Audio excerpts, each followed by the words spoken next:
Hi, CBC family and friends. It's Pastor Bob. And first of all, I want to apologize. I really meant to say something yesterday about all that's going on in our nation and our world with social injustice and the killings. And I felt like if I said something at the beginning of the message for a minute or two, it would have been trivial.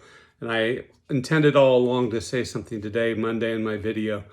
But I wish I would have at least prepped everyone and told people that on Sunday. So please forgive me for that.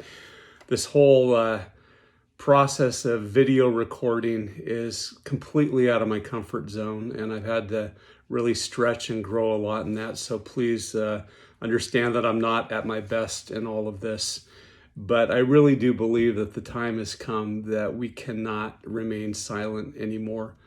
Whether it's George Floyd, Ahmaud Arbery, there clearly, as you look back over this year and recent years, there's clearly a pattern of racism and injustice and inequality that needs to be fixed.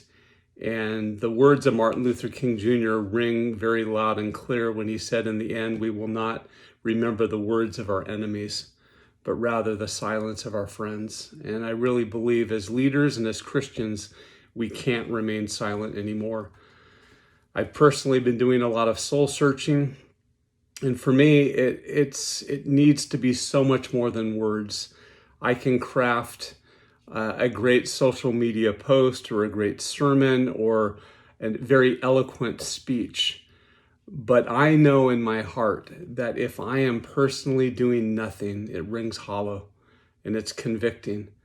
And that's one of the reasons why I've struggled so much, is because I've had to really ask myself, what am I doing personally with my power and my position to leverage and advocate for those who don't have a voice or for those who have been mistreated?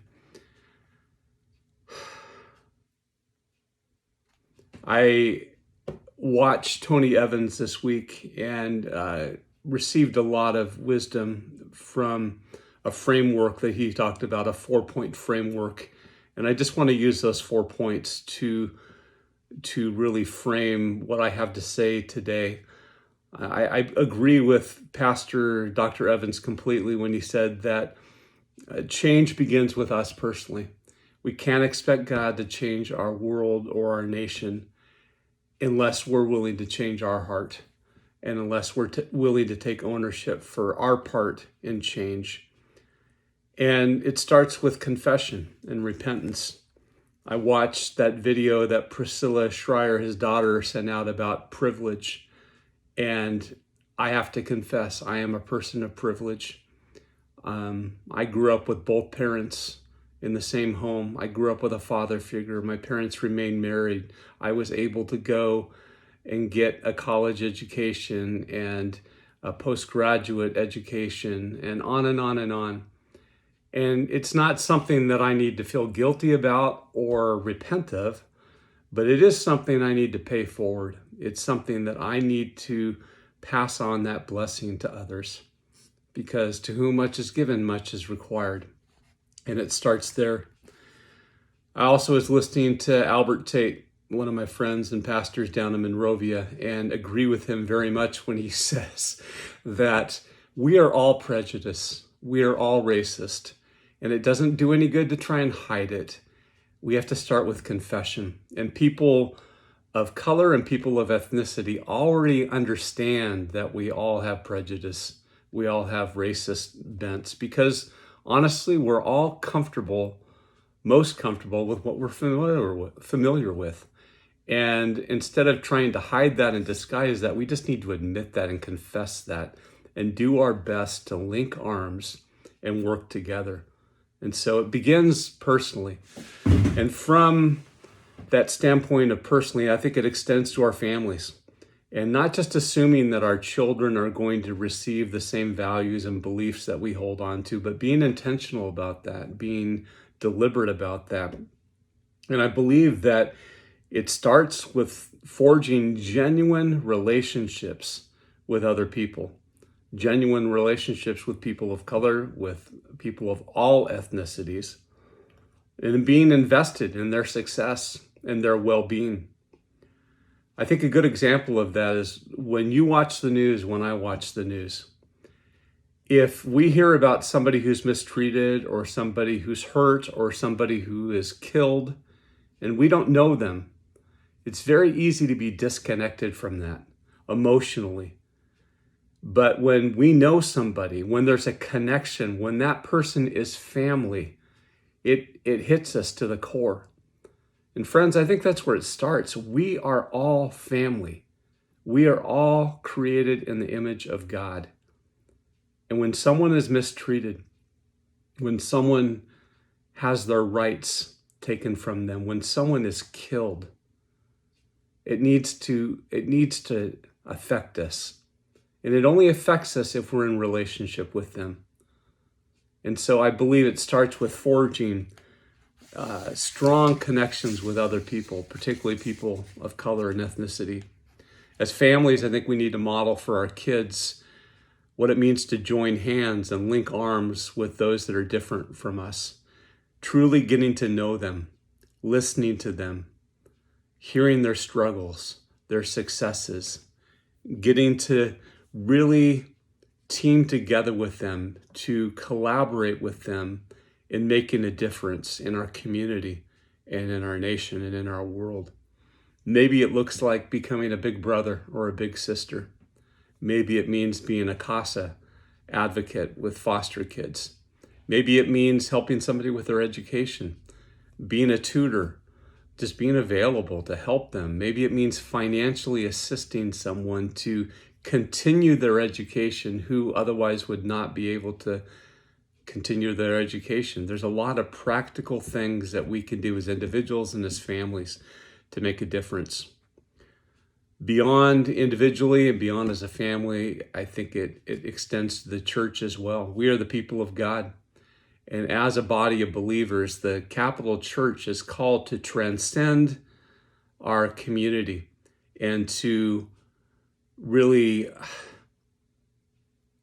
transcend and change the culture at large in which we live as well.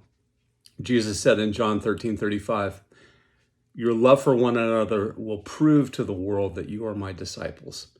We can talk until we're blue in the face, but it's our tangible, physical love and coming alongside of other people who are in need that really will demonstrate that we are Christ followers and that we truly believe this mission that he has left for us.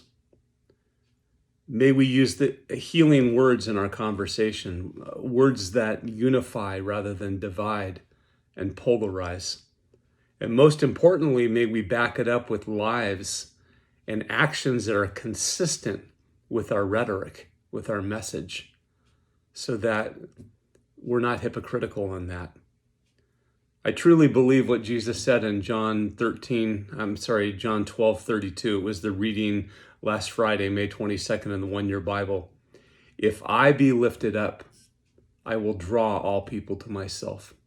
As Christians, we have the privilege and the mandate to consistently lift Christ up, to make him the center of attention, the focus. Because as we are all seeking him and as we are lifting him up, he not only gets glory, but there's unity in that, there's healing in that, there's transformation in that. And part of lifting him up also means lifting up issues of justice and equality.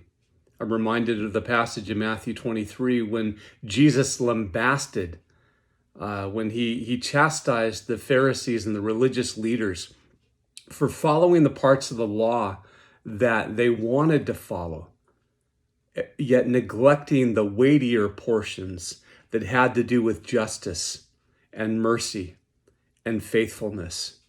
Friends, we can't be selective in our law keeping, in our commandment keeping, in our following of what Jesus commanded us. We have to do it all. And justice is very close to the heart of God. The poor, those who are marginalized, those who don't have a voice, those for whom we need to be advocates. And now is the time more than ever, more than ever. May we learn the words of Isaiah when he said, "Learn to do good, seek justice, help the oppressed, in tangible, practical ways.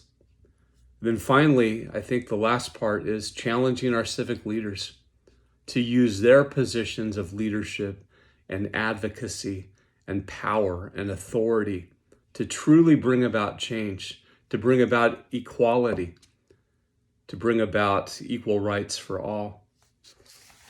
And one of the most practical things we can do too is to pray. And I wish I would have said this yesterday as part of the sermon. It's so hard when we have an hour. No excuse. There is no excuse. But I wish I would have called us all to pray. And I'm asking that now. Would you join me in praying for our nation, our community, our world, for healing, for this wickedness and this brokenness within us to change, that causes us to treat other people with hatred and with disrespect. And may God give us his heart in all things so that we can see his kingdom come and his will be done on earth as it is in heaven. Please join me in that prayer. God bless you.